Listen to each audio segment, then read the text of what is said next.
Just a minute. Jake's gotta take a wee wee.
Hey everyone, it's just Jake. You're listening to Al, and this is Betty. You put it all together, and we're Jake, Al, and Betty, Cosmic Buskers. And that was the Gayatri Mantra. And it is one of my dear friend Mercy's, my darling Mercy, one of her favorites. She likes, there's another version that she likes, but that one was readily available. So, Mercy, dear, that was for you. I was holding you in my heart and feeling held in your own at the same time. Thank you, dear. Forever grateful. You know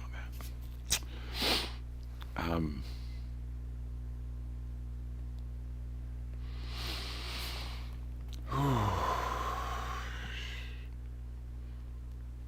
I'm feeling pretty raw today. Pretty raw. Profoundly tired. Just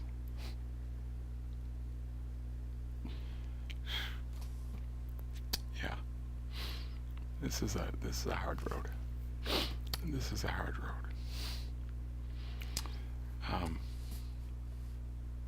And I've got some, it's time to take a step in my journey in terms of my practice, so that Mercy and I can come into deeper coherence. And I need to make a pretty significant shift and lean into some more subtle capacities, which I know I have the strength to do it, and I know how to do it, but it's scary. It's scary. And we're talking about we use these psychoactive, those who are playing in shamanism, plant medicine, and what I call consciousness arts. We use these compounds, psychoactive. They're for the vast majority, they're natural. Plants, cactus, various toad venoms, fungus, stuff like that. There are some that have been they are natural, but they've been synthesized by mankind, by Homo sapiens. And one very popular one has been the party drug MDMA. That's the party atmosphere. You go out and have a good time. But for spiritual purposes and for purposes of opening the heart and being able to trigger certain things in the brain in order to have different vibrational experiences. And this, you spend enough time in these spaces and you realize that they're not that they're natural states, right? And it's just a matter of how do you get there. And these plant medicines will do that, right? They'll give you some. I don't get into the brain chemistry a whole lot, but I know that you can trigger a real dopamine surge, right? And things like that, and things open up. Now, one of the things, cannabis, for example, cannabis is, I would say, hasn't been really, I would say, notionally addictive. It's it doesn't kind of get the same hooks in you, and if you kind of say you find you're using it and it's helping, right? It's incredibly powerful for PTSD, incredibly powerful for PTSD, and it is much safer, and it's much easier to work with, in my opinion, without a whole bunch of side effects and difficulties in getting off it. And I'm talking about antidepressants. And my own experience with antidepressants is, and any other Western medication. I was diagnosed with AFib, atrial fibrillation, 25 years ago or something. And for like 20 years, I drugged my heart, and and it was hard. It was hard because made me, one pill was for the AFib, and another one was for the side effects of that, and you just can't catch up. There's always something, and so then, well, now you deal with the side effect of, geez, I feel foggy, and I'm like, there's like feeling totally foggy, no, but I'm super in tune with it, and saying, that's just not right. I don't have that mental acuity, and that was real subtle in the brief 2 weeks I tried with an antidepressant. It was just like, no way, just no way. And that's when I went and started using the cannabis. Now, oopsies. A thing with one thing with cannabis, well, it's not addictive, and you cannot overdose on cannabis. You cannot. It will not kill you. There is zero cannabis deaths, right? Like overdose kind of deaths. Oh, bummer. Broke a cigarette. Broke a God stick. There was a great story that I enjoyed back when they were trying to legalize plant medicines in Colorado.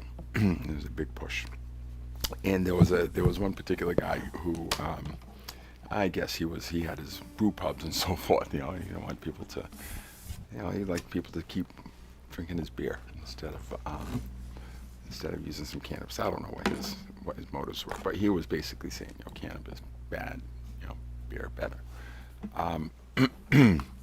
And so he was on one side of the argument. The guy that was on the other side of the argument, who was or the conversation proponent of legalizing these natural plants, right? He challenged the alcohol guy to a duel. He said, "Look, we'll line up. I got a big bag of joints, marijuana cigarettes, and we'll get you a couple bottles of whiskey or something, and I'll smoke a joint and you take a shot. I'll smoke a joint, you take a shot. I'll smoke a joint, you take a shot. I'll smoke a joint, you take a shot, and we'll go till someone dies." Yeah, it's just not going to happen. Now, if you use cannabis enough, it's going to desensitize those areas that it's lighting up. And people experience this all the time. And if you're in the plant medicine space and you're looking for like a big experience, and one thing you'll do is you'll cycle and you'll use it, and then for either a number of days or a number of weeks, go off it for a little while and come back, and so you kind of. I became a regular user, so because it served me. It was serving my helped to calm my system, so I could get some space to do the deeper work that I needed to do, and I found that it brought harmony with some of the other plants that I was using, helped in the integration process, helped smooth things over when using mushrooms and so forth.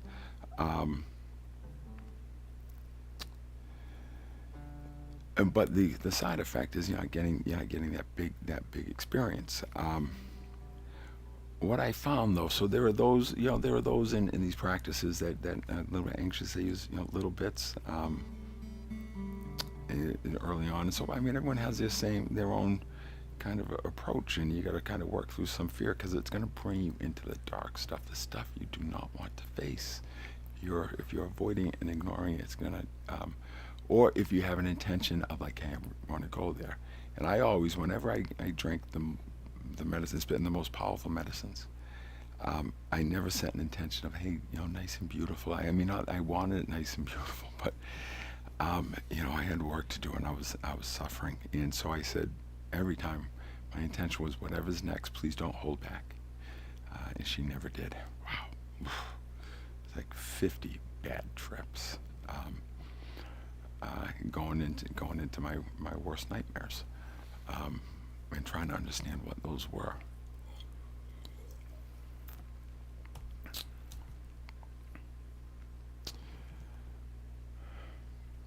There are, like my friend Barrett, I just call her, she's my favorite psychonaut. Barrett likes to go big, right, with some of these medicines, but she also likes to go easy too. So let me give you an example. Like, if one is using psilocybin mushrooms, a microdose might be 1/10 or 2/10 of a gram. a dose that will get you into a pretty cool place. Could be a gram to a gram and a half. I think gonna be. They have this. There was this term of art that was being used for a while. I don't know if people use it anymore. I think we've broken this barrier. They called. I'd heard about this. Heard this a few years ago. They called it a heroic dose. A heroic dose of mushrooms, and that was generally 4 grams or greater. Um, Barrett, my dear friend, Barrett has taken as much as 9, 10, 11 grams over the course of a ceremony. It's going really, really big. It's a big, big, big experience. Now, you're working with the concept of the truth of duality, which means that the way our brains work is they work in comparison. So you don't know one thing without um, being able to hold it up against its equal and opposite. So you don't know black without white. You don't know strong without easy. You don't know soft without hard, right?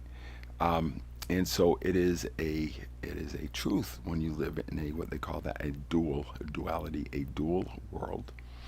When you see things like that, when you can only see one versus the other, it is a truth that the two arise at once. So if someone presents to you black, the white has to be there. You cannot see the black. It has to. Although if it's not black, then essentially the white has to be there. Say, well, Jake, what about black on red? Well, black includes red, right? And white includes red. The red cancels. It is black against white. It is white against black. And so, when you come to understand that and embody that and know that is truth, and it's not a thinking thing. You simply do not see. They both arise at once. You don't get confused with that. Now that big medicine experience is not only revealing to you what the big opening. It's also revealing, if you look really closely, the subtle experience, right? And that's what I began to tap into when people are saying, well, you use a cannabis and it just doesn't do anything anymore. No, it does. It does. It does. You just need to tune into the subtle aspects. And when you tune in, it's not subtle anymore. It's big. But but you're getting deep in on that. It is big, and it's just as big as the big experiences. Now, in my exploration of these super subtle spaces, I started looking very closely, and I started using different compounds. I started using them in different combinations and so forth. So I started fine-tuning. Like ayahuasca, for example, is a mixture of a number of different things. Primarily, the ayahuasca vine and these leaves called chacruna, which creates a visionary experience. And then there's a bunch of other stuff. Well, I play around with all the little ingredients on their own to see specifically what is that doing. And when I introduce this with it, what then does that do? And if I do this, blah, blah, blah, blah. My experience, I would characterize it as this. My dopamine system tends to like to surge. And if I'm not using cannabis or whatever, so you have these beautiful experiences. Run this high rate, dopamine surges, goes away, dopamine surges, goes away. When I use cannabis, on the regular, it desensitizes that system. Okay, so we say, oh, don't want that, desensitize it, right? And that's why it just like goes to sleep. Okay, I'm not getting these dopamine surges, right? And the dopamine surges are opening doors and allowing me to go in and look into different spaces. Okay.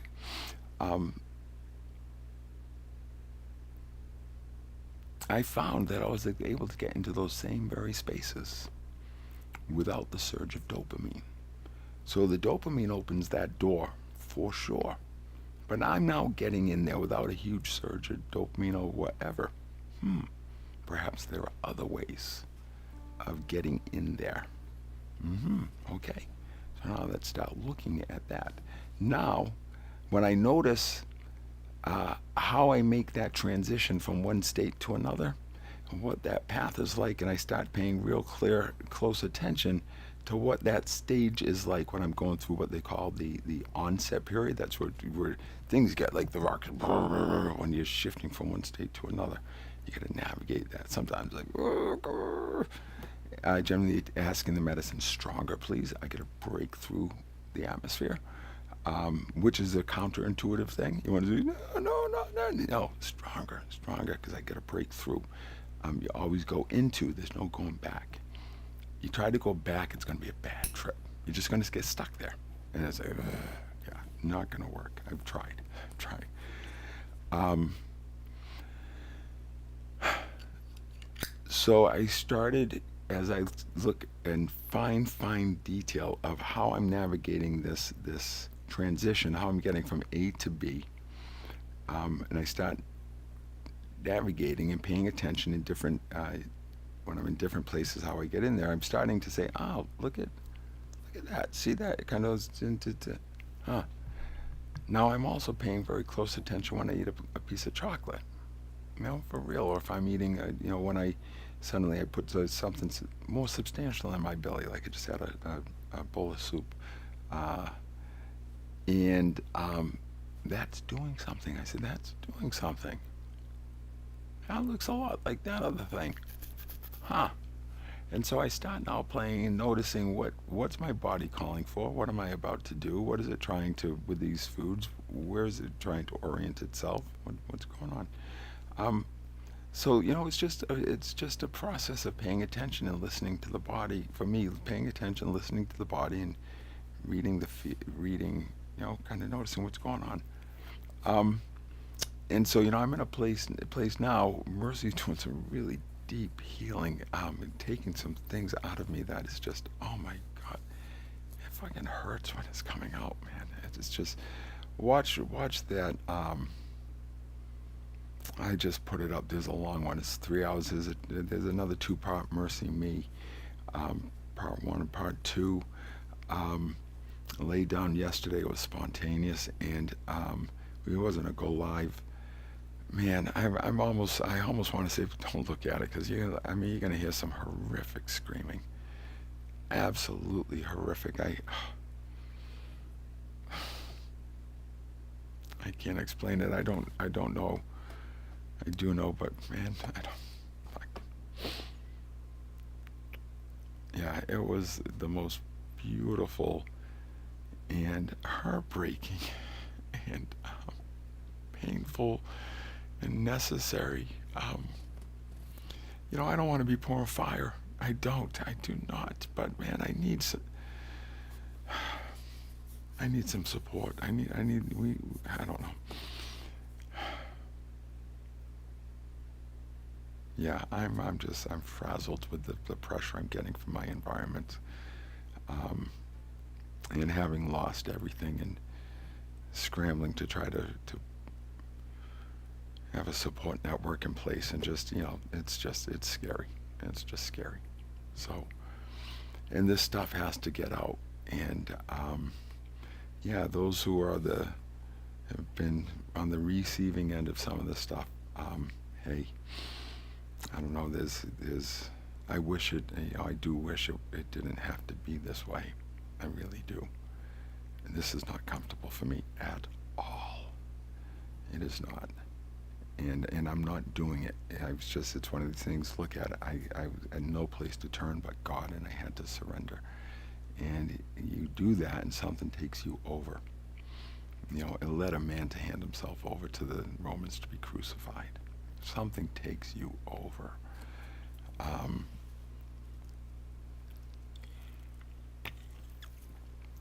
Something beautiful, yes, but it's an experience. So what? I think I'm gonna keep this. I think I'm gonna keep this one short. We'll see where it goes. I think I need to. So let me finish that up. I have been very careful and reticent to move into the arena of man synthesized psychedelic hallucinogenic substances. So, and specifically LSD,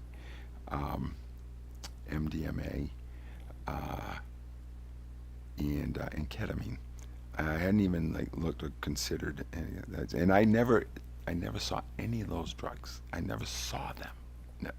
Any nothing. A chemical. I never took them. I never saw them. Uh, there's cannabis in beer. Yeah, and that was it. Not all the time, right? But those were things I was introduced to at a very young age. Um, the MDMA, I think I've had two occasions. Mercy served it to me once, and another friend who was had experience and had a protocol. We did it at a retreat at his place once, and and it was beautiful, beautiful and deeply healing.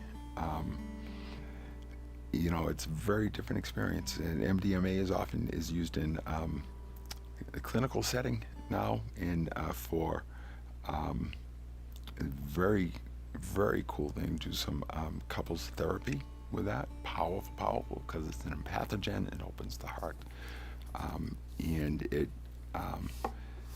creates a space. It creates a container. Helps create a container of safety, a container of love and safety, and allows to an intimate relationship who are coming nose to nose with their scariest demons, their scariest shit, to maybe find some space for love and make a connection that can be nurtured when they come out of that space.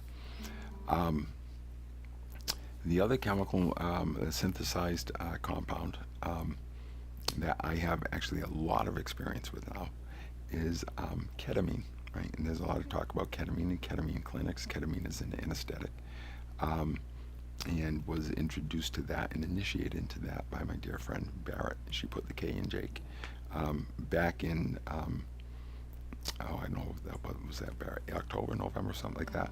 And Barrett had a lot of experience um, uh, using everything, right? But she had experience with the ketamine, and so she showed me. And I found, the ketamine acts as it's an anesthetic, and it basically acts as a lubricant. It chills the physical body out, so it will release its contraction. And those who have ever seen me without my shirt on know that I'm fairly ripped, and always had been. And I spent some time in the gym, but it really wasn't that. I didn't need a lot of that. My body responded very quickly because it was constantly in tension, constantly in contraction, and I could not feel it. I'd been holding it that way for half a century or longer, and I could not feel it. I could not. So you like trying to release or relax that which you cannot feel is like it's near impossible. No, it was impossible for me in certain levels, right? And it's getting to real levels, and Mercy can feel me contracted, and I can't feel it. And so the ketamine had been profound in getting me more deeply in touch with the physical body, and start to build a relationship, like a real relationship, and learn to listen to it and tune into it. Um, and as yeah, so that's been really helpful. Now, the ketamine, like I said, acts as like a lubricant and gets from as my experience is such that I'm not saying like my experience is it is as though it is getting into the fascia, which is that network, right? It's almost like it is like the mycelial network of fungus that through which all of the trees and everything and all the root system communicate through this mycelial network. That's what how a fungus does it. And that's then replicated in the grove of aspen, right? And so, and the ketamine helps get in there and to loosen that and get deep into the tissue. Um, well, I so now Mercy is pure. She is pure as pure can be, and she does use medicine, and she only very slight amounts. Um, Both cannabis and ketamine can be a little tricky, and Mercy's picking up on has that when I am using those, in addition to her doing the healing, um, she also has to scrub those out of my system effectively. That everything comes out, and so now she's like basically filtering those and filtering all the other stuff. Ketamine is a compound, a chemical manufactured compound, so that's a little icky in that process. And she's my dear one, and she's Mercy, and she's my healer and my friend, and so we work this together, right? How can we work this? And the cannabis can be is a trickster. Cannabis is a trickster. That's the thing with cannabis. No, it won't addict you. You won't get a conventional addiction. It won't kill you, but it's a trickster, right? It can be a wily spirit, and you see people with issues, but I spent a lot of time working with that plant, from from gestating the seed to trimming the buds and researching it and so forth, getting to know it. And I think that assisted greatly. That helped greatly in my journey and successful use of that plant. And so now, Mercy and I were talking today, and she said, and she is very, oh man, she's just got such a subtle and deft and beautiful touch in how she approaches these things, because she has full respect and understanding, and is not coming at me and saying, I think you can't let go. She understands that this is a scary transition. It's not about having a dependency, but it's a. I am not so. What is? I am not stopping to use. I'm not stopping. I'm not removing those spirits from my um, uh, tribe of support. But I am going to be tuning into them, into those frequencies, without ingesting or inhaling the substance. Um, and I know I can do that. I know when I'm not using it, I can tune in. I can get the thick ketamine tongue and stuff as I'm shifting. Um, but still, there's a little bit like, okay, it's go time. We gotta like really do it, because as we get deeper and deeper, and Mercy needs to have all of her resources available to her to deal with what's coming out. It is nasty, nasty, dark stuff. I mean, watch some of the videos. Suddenly, she's got something. She's like, oh, and she's gagging, and she says, oh, wow, that tastes terrible. And you'll hear in the video, I said, Mercy, was it chemical? And she said yes. And I'll say, did it taste like? And I'll dot dot dot dot dot. Um, Chloroform? Yes. Right? Yeah. Check. Saw that a long time ago. Right? My father's darkness came out of me. It was like, oh. And I knew exactly what was that. Like I laid in that. Beside him in bed. If I'd crawl into bed, and Mom would have me between him and her. It was, no, I'd rather be miserable in my own bed. Not really. Well, yeah, I would. Um, and that stuff's got to come out.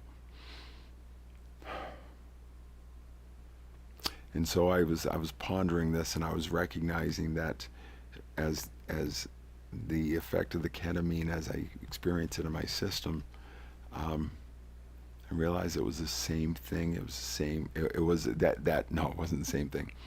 Similar to, but not nearly as effective as, or healing as, or comforting as, or profound as, or like, oh my God, this is what I've been looking for my whole fucking life as love. Love. the love that Mercy breathes into my soul in every moment.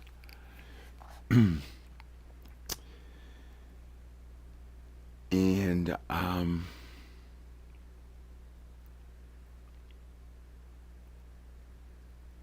and so as I have this realization, I'm actually at a stoplight. I'm bringing the dogs back. We've just been for a walk, and it was a relatively brief walk, and I was just cold and tired, and it was just feeling kind of like that classic PTSD trigger reaction.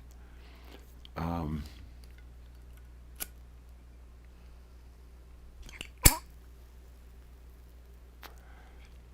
and I'm across the way diagonally from the local Catholic school, Bishopsdang High School, and that's right next door to the church that my mom brought me to when I was a kid.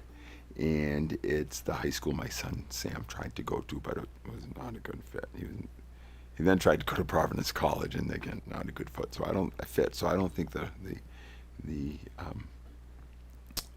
yeah, I don't think that the religious schools were going to work for him.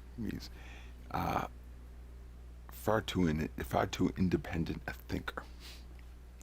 Um, Good for you, Sam. Um, Absolutely amazing young man. Absolutely amazing young man. Yeah. As well as his brother Jack. Wow.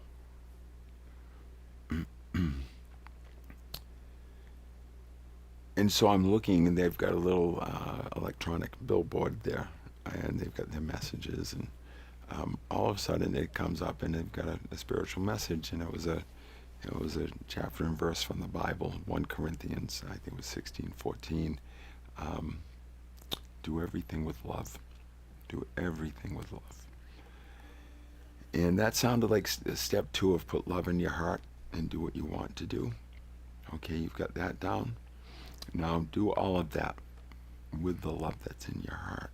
Now, when I'm pouring on the gas, that's love. That's love too, right? That's love too, and you're always getting love. Listen to the way Mercy talks to me, right? Listen to her capacity, or witness her capacity to hold my fire and to gently say, "Whoa, shh, come here, my darling, come here. Can you listen?"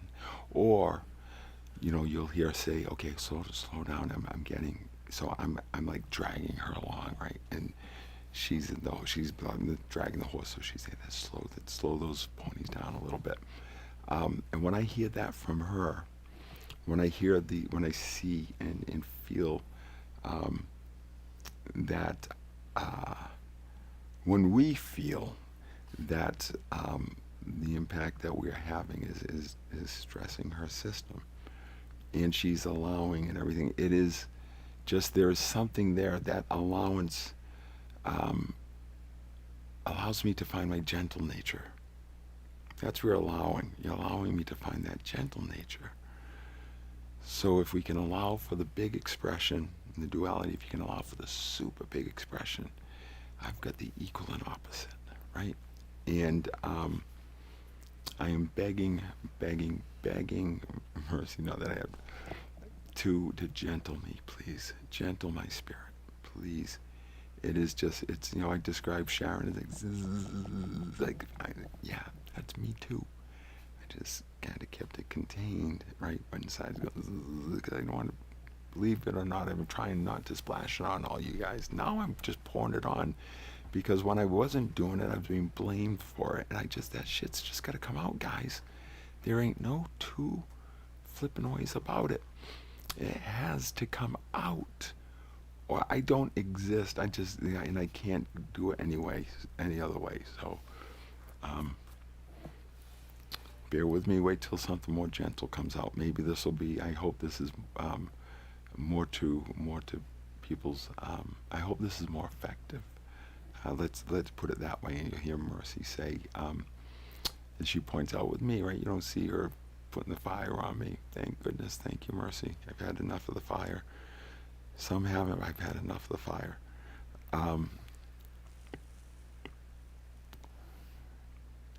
and she keeps reinforcing the power of gentle, the power of gentle. So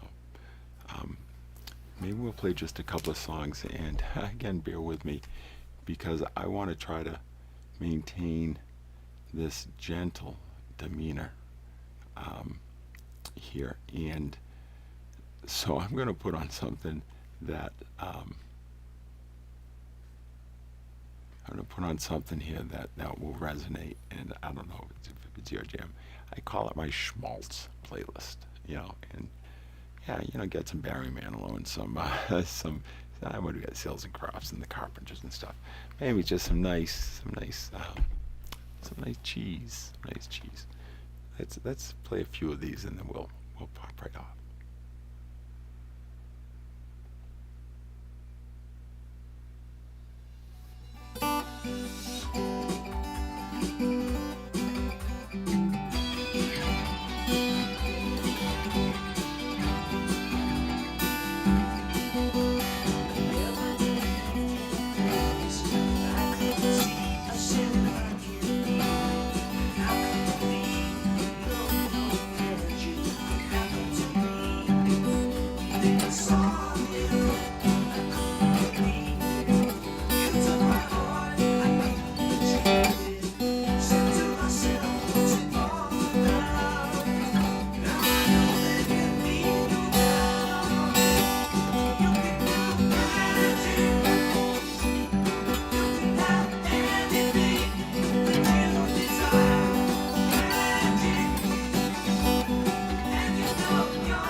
collection there.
What do we have there? The Gayatri mantra.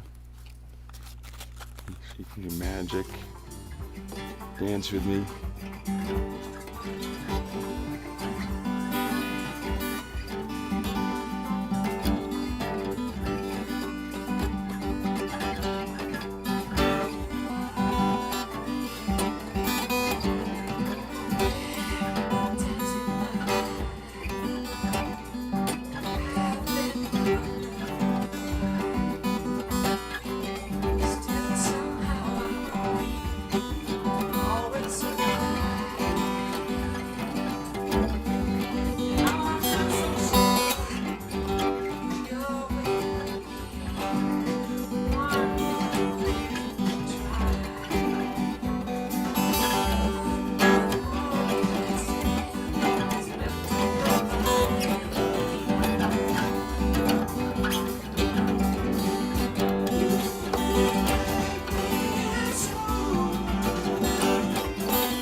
is part of me.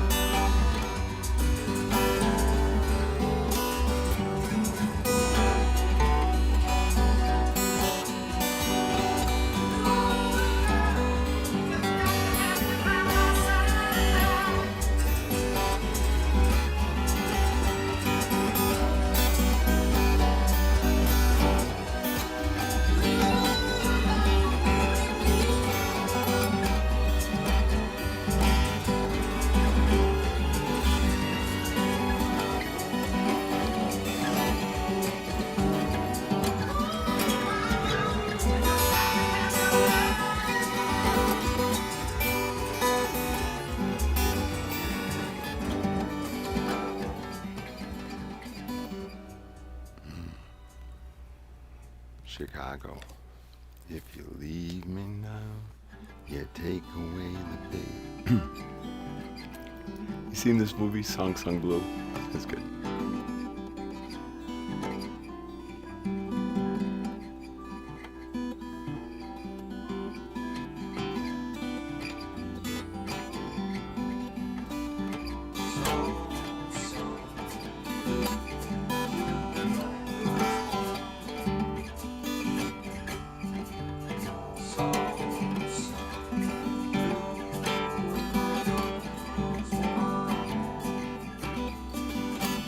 Let's turn those frowns upside down, Jake.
Oh, that was kind of fun. You see what Betty was doing with the one finger? It was kind of cool.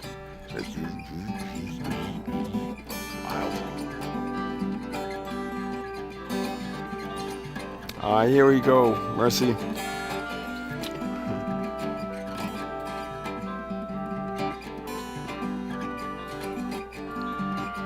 You know that song, Barry Manilow? I write the songs. He didn't write it. Don't you love that? I fucking love that.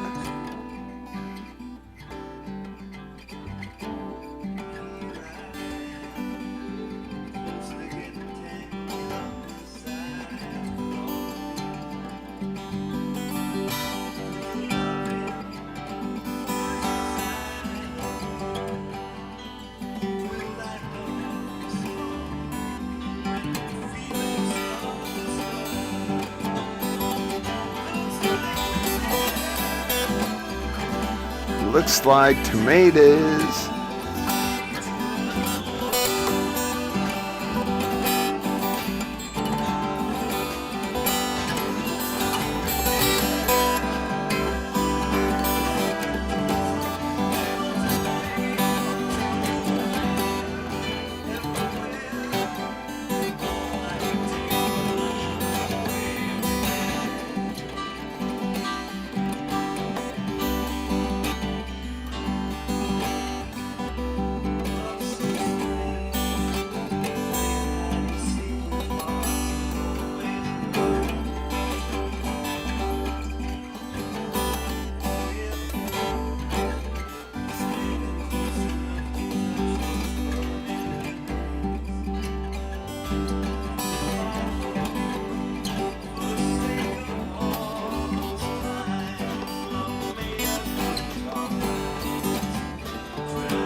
Looks like we made it. I hope so.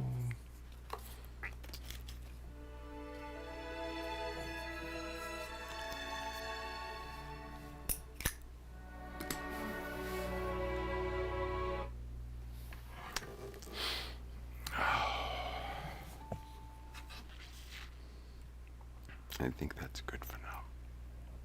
I think that's good for now. Thank you. Thank you. Thank you for witnessing. Thank you, Mercy. Thank you.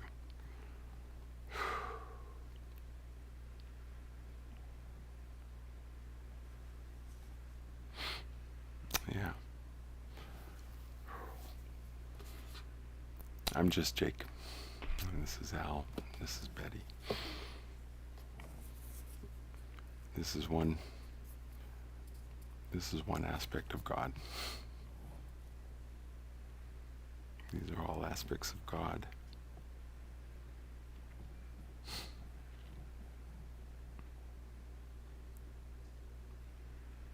I was never trying to become this man, this spiritual being. I didn't. I was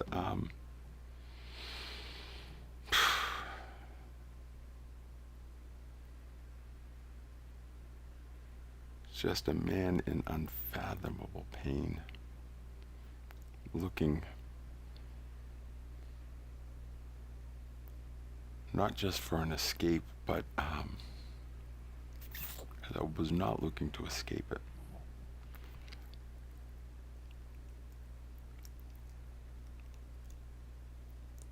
It was part of me.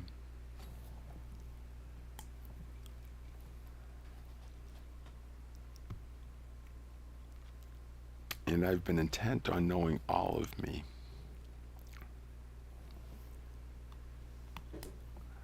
Knowing who I am, what that means, how I got here, where I came from.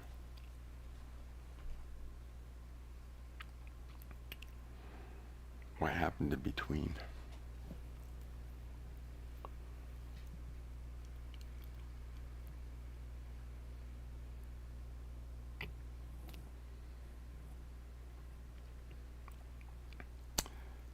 I don't know, somewhere in there,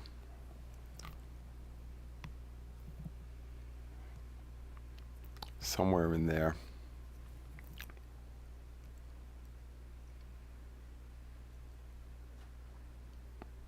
there was an ember.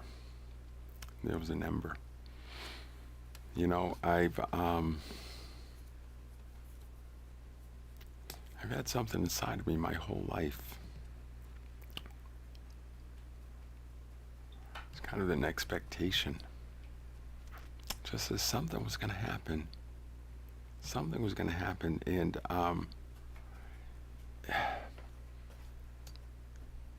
was so subtle, so undeniable,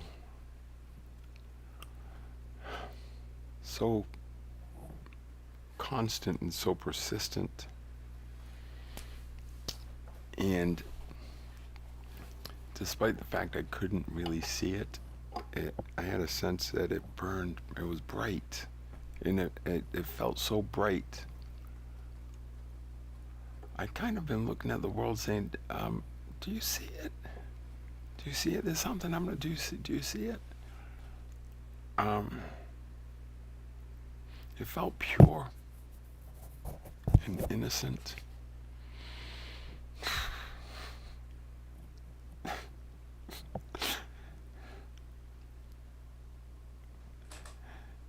And it was, I don't know.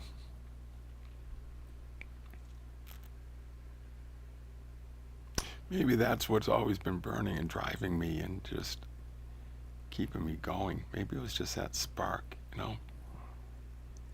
And then a few of you came along the way for just enough time to blow on it.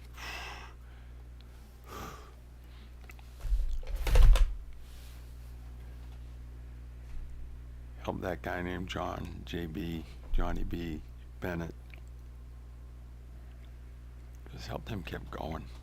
Just helped him to keep going.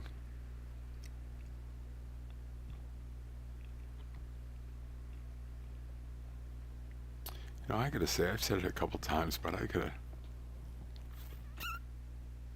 gonna keep doing it again and again. There was that first team at Constellation. It started with me and Gerard and Amanda. You know who you are. It grew. There are a bunch of you that had started and were doing other things and kind of looked at what we're doing. I think how we're doing and said, that sounds good. I think Nicole Greenlaw, now Hill, was crushing it with her SMB stuff there in New England. God, Nicole, you helped make us great. You helped make us great.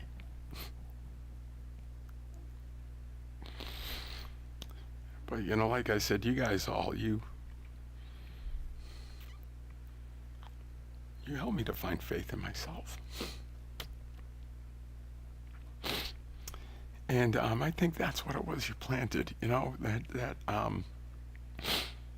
as hard as it was to do it the way I was trying to do it, it was the only way I knew how to do it. And in that environment, guys, I'm sorry, and I try not to hold it against you. I know, like, Ken, Joe, Mark, Chris, the rest of you, I know it's impossible, man. It's fucking impossible. It's just the way it is set up. It's just the way it's set up. It is. It draws the worst out of us. It does. It draws out the worst because it's set up that way. It's a game of survival, right? Capitalism. It is. You got to look at where it puts us, and it meets all the definitions of chattel slavery. It does. There's no two ways about it, and that's why. You know, that's why I feel enslaved. I don't feel free. And I think we have the structure already where we can each find freedom and still have a semblance of, and still have order. And I think we can look at what we're doing and start saying, maybe we went a little too far. And I think maybe we can start to see as things disrupt, and it's saying, hey, we got to make a shift, right? Maybe we'll think about some of these things and say, it's okay. There are other options that will be revealed to us. We don't have to figure it out. We just need to chill out. And we will chill out. What's happening? Witness what is happening with me as we go along, as Jake is gentled. As Jake is gentled. I was telling Mercy today about an experience that I had in one of my, I don't know, it had to be one of my first 5 retreats, 6 retreats. And each retreat is basically a week, and there's four ayahuasca ceremonies over the course of that week, which is that's a lot. That's a decent amount. And so this was about halfway through my journey using that particular medicine and that apprenticeship, which went about 2.5 or 3 years long, and 50 of those ceremonies, and then slews of other types on my own and with the maestro and with other practitioners. And I had begun to receive the support of a dear friend of mine who had taken his life just about 10 days after I learned of my wife's affairs. And that was absolutely devastating. And he had taken his life. He was struggling in his marriage as well. And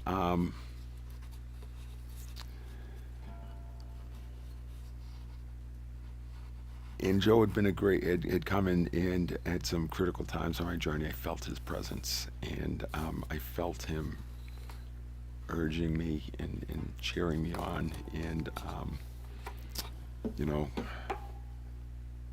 he used to like to call me Johnny B. I'm gonna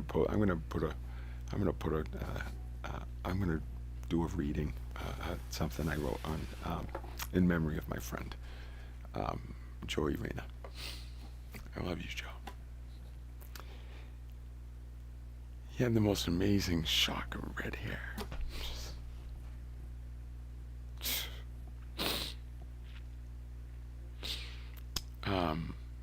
Brilliant smile. Just the goofiest bastard you'll ever find. I mean, knew all the Monty Python funny walks. And insisted on doing them through Harvard Square. Shit like that. But there was a night when Joe came, and it was a rough night for me. I was processing and going through some real stuff and seeing the truth of my experience. And it was rough and it was painful. And I was working, and I felt Joe's presence again. He asked me, he said, I left some behind. It was too much, and I left some behind. And my kids are suffering for it. My children and Carrie, and he said, do you mind? Would you help? Would you process what I left behind? So of course, yeah. And it went in waves like that. It was probably another 60 or 90 minutes of processing a piece of mine,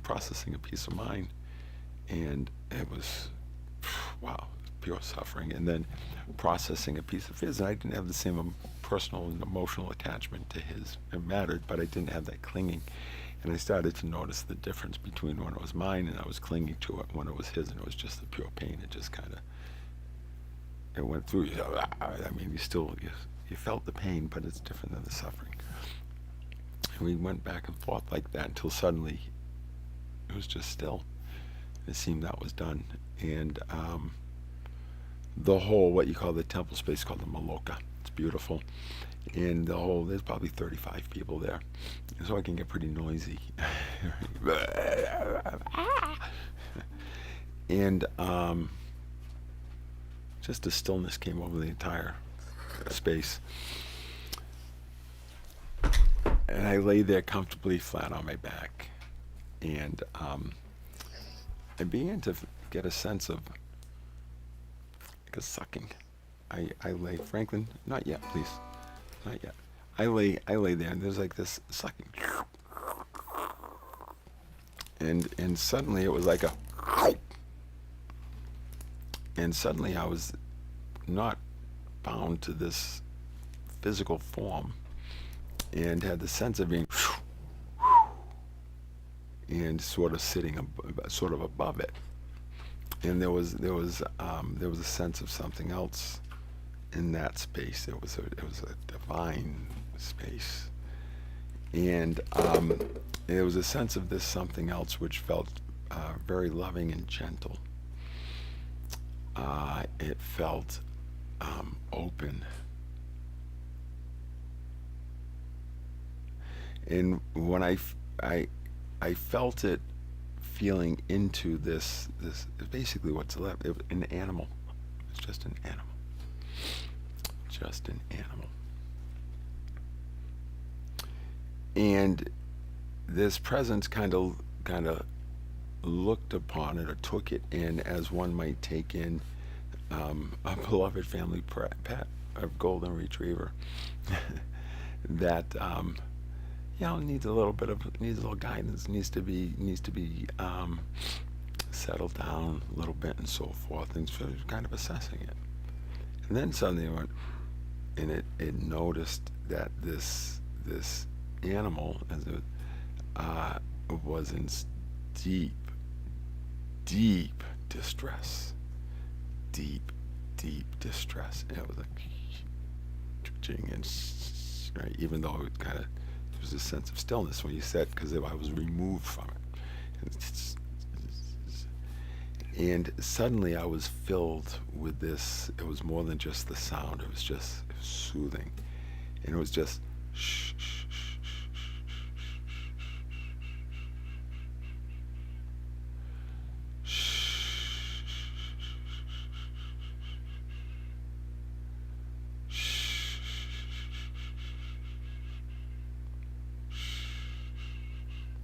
and it was gently, gently, gently soothing. Just shh, shh. And it was, I remember after that ceremony saying to Maestro Hamilton, I felt graced, and I said, "Thank you. I feel like you brought me home." And that was the first time I felt like I'd come to a place that I would call home. And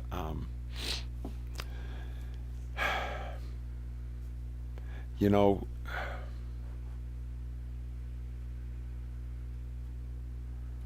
as the Father and the Holy Spirit send the Son off,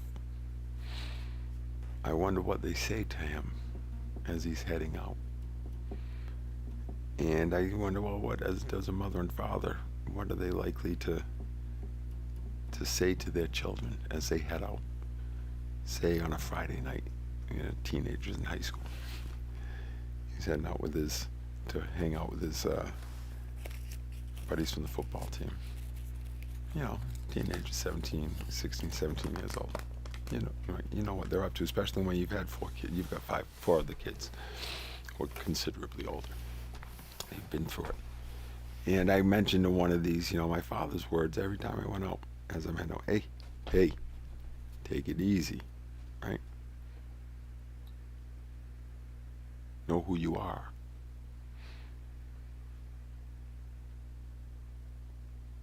Conduct yourself with integrity in accordance to that of who you are. Okay? What does Mom say?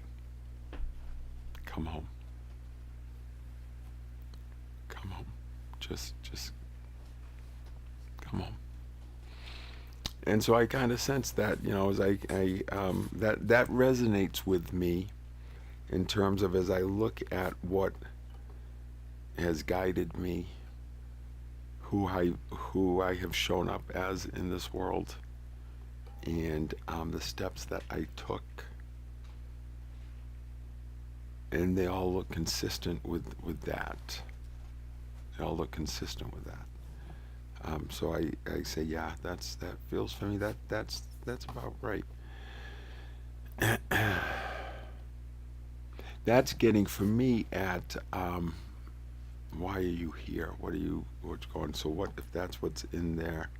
That to me is important information. And how does it speak? What is the essence? It's not just, hey, come, take it easy. Well, who's saying that, and what does he mean, and what's all that? And yeah, so it all put together. It all kind of started fitting together with that. And then last night, Mercy and I were just talking on the phone, and suddenly it starts to unfold. It just starts to unfold, and we are like, just like that. We are deep in a healing ceremony, and yeah, it's we know it's going to be a big one, and she's telling me, okay, you ready? Because this is here's where we're gonna go, right? You ready? Here's where you're gonna go. Here's where we're gonna go. And she starts. I mean, you should listen to her. She starts laying out the directions. We're gonna go into the waters, which is frightening for me because I've had many near drownings, nearly drowned on my own mucus with pneumonia at a year old, and I've had many other like boating accidents, multiple boating accidents, like big bad boating accidents, thrown into the water, the boats flying around you and shit like that, like for real, like 5 years old. Um, yeah, almost drowned my sister, almost drowned myself. We almost got hit by the boat. I left a mark. Um, and so she brings us into the waters, and it was wow. Before I knew it, I mean, she was like, we were right there. We're 1,500 miles apart. I'm not in with noise canceling headphones. I've just got her on an iPhone, and I've got it on my chest, or as in you'll see it moving around to where she's working. And you'll see it. Mercy does a lot of different kinds of singing and vocalizations as she's doing her work. And there's one where she just starts this it just kind of flows out, and it just fills. When she does it, fills me up.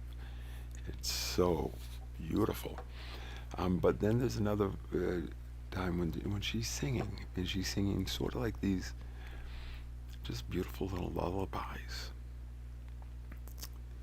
And it's exactly what a 5-year-old, 8-year-old, 10-year-old, 12-year-old,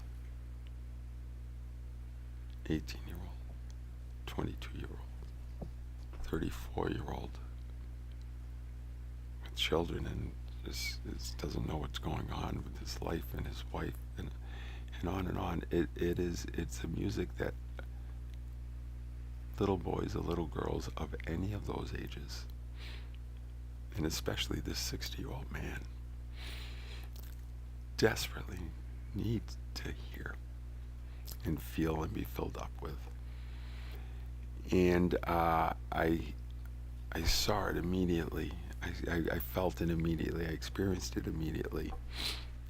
That voice that she was singing, I cannot deny it. That voice that she was singing was the same voice. It had it's the same signature. And I know that voice, that that was special. That voice was what I would call,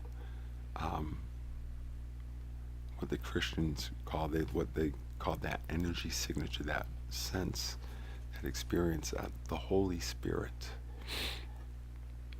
divine, kind of the divine mothering, and the whole feminine archetype. Like, wow. And here is just this beautiful being,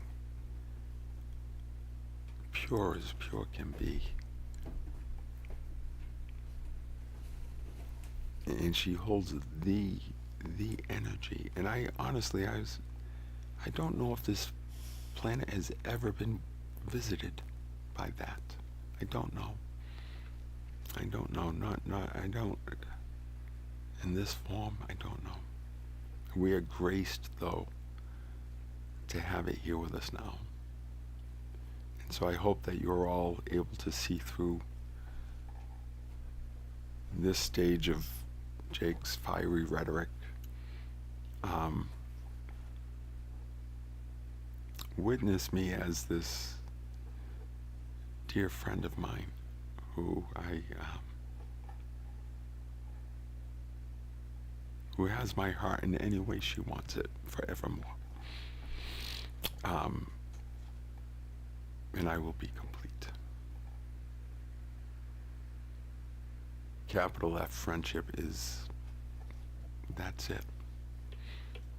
I have found what I was looking for.